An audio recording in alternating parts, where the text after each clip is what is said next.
Kisah misteri ini terjadi di awal 2003 lalu. Saya tinggal di sebuah kota kecil di daerah pinggiran kota Medan, tepatnya di kota Kisaran. Lingkungan tempat tinggal saya merupakan lingkungan yang aman dan tentram. Tetapi rasa aman dan tentram itu tiba-tiba saja terusik oleh kelakuan orang-orang yang serakah dan tidak bertanggung jawab. Orang-orang serakah itu berusaha mengambil dengan paksa pusaka-pusaka gaib yang ada di lingkungan tempat tinggalku. Hingga hal itu menyebabkan kemarahan para penunggu-penunggu gaib di daerah tersebut. Mereka sangat marah karena daerah kekuasaannya telah diusik. Jin-jin yang berkuasa di daerah tersebut menuntut tumbal jika pusaka-pusaka tersebut ingin diambil.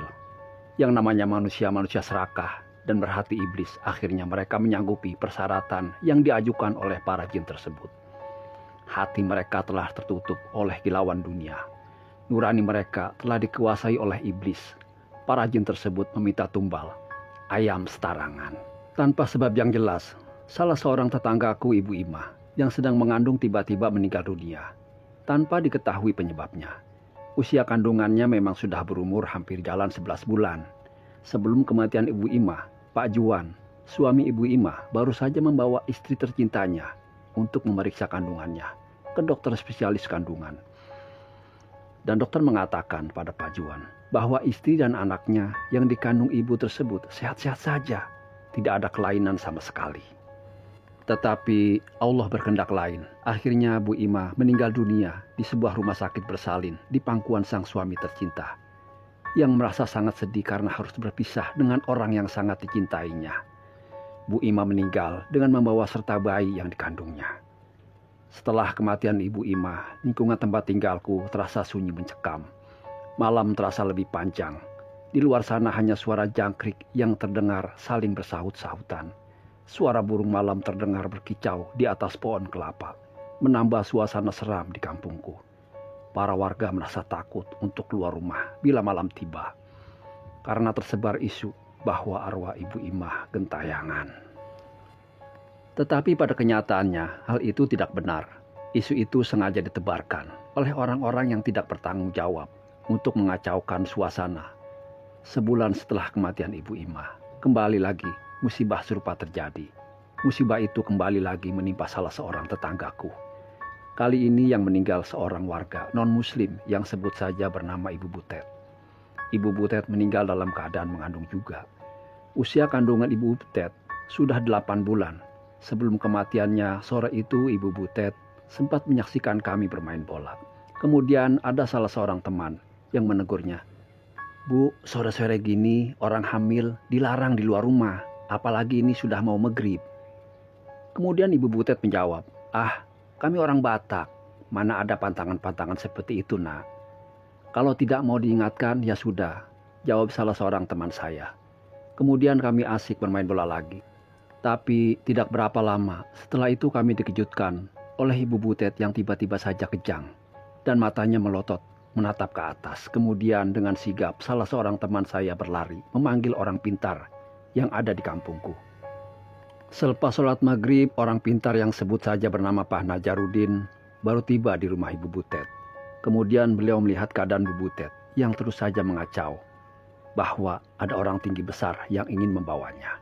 Wajahnya nampak ketakutan. Pak Najarudin kemudian meminta segelas air putih kepada suami Bu Butet. Setelah dibacakan ayat-ayat suci Al-Quran, kemudian air putih itu diminumkan kepada Bu Butet. Tidak berapa lama kemudian, keadaan Bu Butet kembali tenang dan normal kembali. Sebelum pulang, Pak Najarudin berpesan kepada suami Bu Butet, "Pak, tolong dijaga istri Bapak baik-baik ya." "Iya Pak Ustadz, terima kasih atas bantuannya ya Pak," jawab suami Ibu Butet. Kemudian Pak Najarudin pulang ke rumahnya dengan diantar teman saya. Di dalam perjalanan, Pak Najarudin berkata kepada teman saya, "Anto, menurut Bapak, ibu itu sudah tidak ada harapan lagi. Maksud Pak Ustadz gimana?" Anto balik bertanya. "Kita lihat saja besok, Toh," kata Pak Ustadz. Memang benar apa yang dikatakan oleh Pak Nazar. Keesokan paginya, tepat pukul 10 pagi, warga mendapat kabar bahwa Bu Butet meninggal dunia. Beliau meninggal dengan membawa serta bayi yang ada dalam kandungannya. Setelah kematian Bu Butet, Berarti tinggal satu nyawa lagi yang harus menjadi tumbal. Tetapi sebelum semua itu terjadi, akhirnya misteri kematian itu terjawab. Sepandai-pandainya menyimpan bangkai, akhirnya tercium juga. Hal tersebut terungkap setelah suami almarhumah Bu Imah, Bapak Juan, yang berprofesi sebagai tukang ojek itu membawa penumpang, seorang kakek-kakek. Kakek tersebut bertanya pada Pak Juan, "Kamu tinggalnya di mana, nak?" "Saya tinggal di Jalan Kartini, kek," jawab Pak Juan. Kakek minta pada anak Juan untuk menyampaikan pesan kakek pada orang-orang di kampung Nak Juan, agar mereka melakukan tolak bala. Kata kakek itu, "Memangnya ada apa, kek?" Tanya Pak Juan yang merasa heran dengan permintaan kakek yang diboncengnya itu. "Begini, Nak Juan, soalnya ada orang-orang yang berhati iblis yang berusaha mengambil benda-benda pusaka yang ada di kampung tersebut. Dan syarat untuk mengambil benda itu ialah dengan menumbalkan nyawa manusia. Jika mereka warga kampung tidak mau melakukan tolak bala, sebaiknya Pak Juan pindah saja dari kampung itu," kata sang kakek setengah memerintah. Akhirnya Pak Juan menyampaikan hal tersebut kepada para warga. Berbagai tanggapan didapati Pak Juan, karena warga ada yang percaya dan ada juga yang tidak percaya. Namun dengan sedikit penjelasan Pak Juan yang dirasa masuk akal, khususnya atas peristiwa kematian 2 orang ibu hamil yang terjadi tanpa sebab yang jelas dan terkesan mendadak, warga akhirnya mau juga melakukan tolak bala tersebut. Apalagi selang beberapa hari setelah Pak Juan meminta warga untuk melakukan tolak bala tersebut, kembali satu persatu korban berjatuhan di kampung mereka. Dan kali ini tanpa mandang usia. Bahkan kakek saya sendiri juga menjadi korbannya. Walaupun saya tahu semuanya itu atas kuasa Allah, dan tidak ada yang ganjil dari para korban yang berjatuhan. Ternyata setelah diperhatikan dan dihitung-hitung, jarak kematian mereka masing-masing 40 hari sekali. Malam itu malam Minggu bulan Mei, para warga melakukan acara tolak bala, walaupun mereka tidak tahu apa yang diinginkan oleh para gaib. Para warga melakukan doa bersama dengan baca tahlil, tahtim, dan doa tolak bala. Malam itu saya tidak dapat mengikuti acara tolak bala karena merasa penasaran dan saya ingin tahu apa yang sebenarnya terjadi di kampung saya itu. Saya pun pergi ke rumah seorang teman yang mengerti masalah gaib, yang sebut saja bernama Bang Ahmad. Dari hasil terawangan Bang Ahmad, akhirnya jelaslah semua masalah yang terjadi. Bang Ahmad menceritakan yang terjadi, penyebab masalah tersebut, seperti yang saya ceritakan tadi di atas.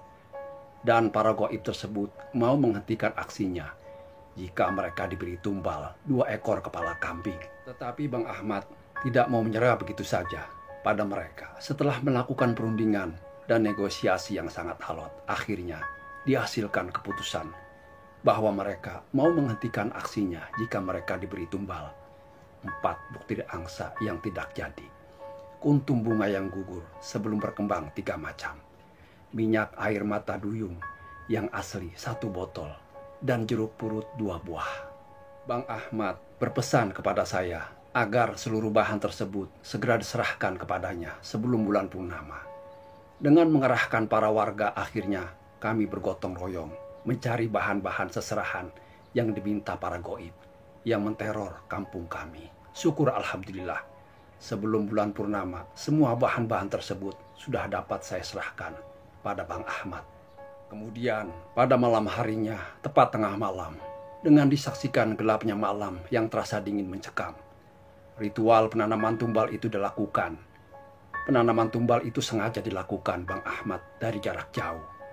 Hal ini dilakukan untuk menghindari kecurigaan para warga yang sedang terusik lingkungannya. Setelah selesai, saya lihat Bang Ahmad sangat keletihan. Hampir seluruh kemampuan yang ia miliki dikerahkan semuanya. Puji syukur kepada Allah Subhanahu wa Ta'ala atas pertolongan dan ridhonya lah akhirnya masalah ini dapat diatasi. Alhamdulillah, kampung kami kembali aman seperti semula. Ini merupakan pelajaran bagi kita semua bahwa kebatilan dan kemungkaran tidak pernah menang melawan kebaikan. Saya mengucapkan terima kasih kepada yang sudah memberikan like, komen, dan subscribe-nya kepada kami. Mudah-mudahan ada pelajaran yang bisa diambil dari kisah ini. Assalamualaikum warahmatullahi wabarakatuh.